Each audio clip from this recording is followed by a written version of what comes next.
That's all we expect of mankind, this side of the grave. His good is knowing he is bad. Robert Browning. There seem to be a lot of trans people these days. Maybe I'm just paying attention to my so-called peers. Because yes, Virginia, I'm a male to female transsexual. Maybe you knew it, maybe you didn't. What has such a burr under my saddle about this phenomena is that the male to female trans people I see around me appear to feel that by simply embodying society's concepts of what women are or should be, and not their own, they can effectively transition. Never mind that there appears to be no clue that a concept of yourself as a human being is needed. To all appearances, instead of developing one, the trans people around me appear to feel that successful transition means embodying some sort of social shorthand. To let others tell them what sort of people they have to be instead of deciding for themselves what they feel most comfortable being. To have others validate their transition for them. That's a big no-no as far as I'm concerned. Hypersexualized women seem to be what everyone wants to be. And it's not only unnecessary but profoundly irritating. There are so many examples of strong, capable women who do not embody stereotypes around that the trans women I see appear to be lazy. Okay, and there are many, many examples of lazy trans women. Women like Lagartha, Ewen, Thorin, Beatrice Pryor, Valeria, Ellen Ripley, Margaret Fitzgerald, Sarah Connor, Yu Shu-Lien, Sergeant Rita Vertasky, Mona Demarkov, and V.I. Warshawski provide a welter of examples of strong, resourceful women who either don't embody social concepts or else do so with a knowing wink which invites us all to be in the joke. And I think And I think that's an important thing. Not embodying stereotypes. Being your own person.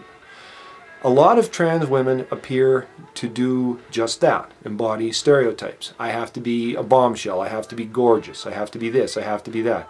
And they don't have to be anything except people. The media, primarily television, doesn't help. Okay, it's long reinforced stereotypes about women's appearance and behavior, and now it's doing the same with trans women. I suppose we're to blame for this, or at least partially responsible, in that there's more of us. We have a greater visibility, a greater, they know we're out there, we're in your face. I don't know. That's a matter for another day's contemplation. But examples abound.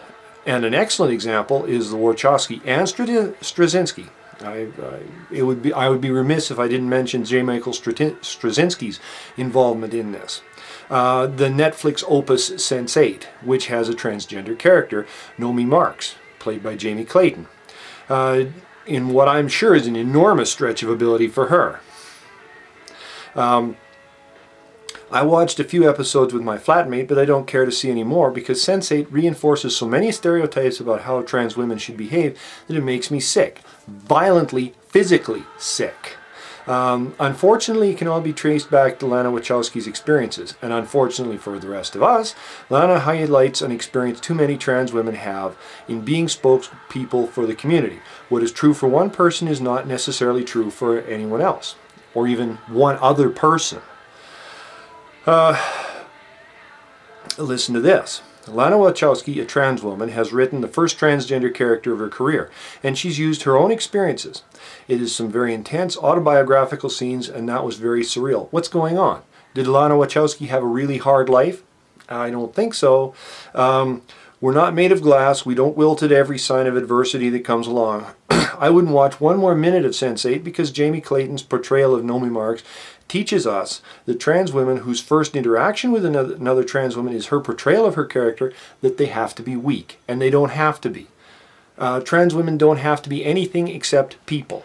There are as many different trans women as there are people, and to assume otherwise, to assume that there is a sort of shorthand or checklist, and that trans women have to embody some sort of stereotype to be real women is just wrong. What's true of one person is not true of another. Okay? Bear that in mind. What's true of me is not true of anyone else. I wish it was, but it isn't. And what's true of person X down the street isn't true of person Y down the other end of the street. We're all different. I think this comes with a certain maturity to your change. After you've lived this life for a while, it dawns on you that you can be a person with interests and goals that you might think are at odds with the interests and goals of furthering your transition without endangering any of the changes you've made, the transition that you've done, as if anything could, really. You don't have to be anything but yourself. And to think that you have to dress a certain way, wear a certain amount of makeup, wear a certain kind of makeup, a certain style, behave in a certain way is wrong. You have to behave as a person.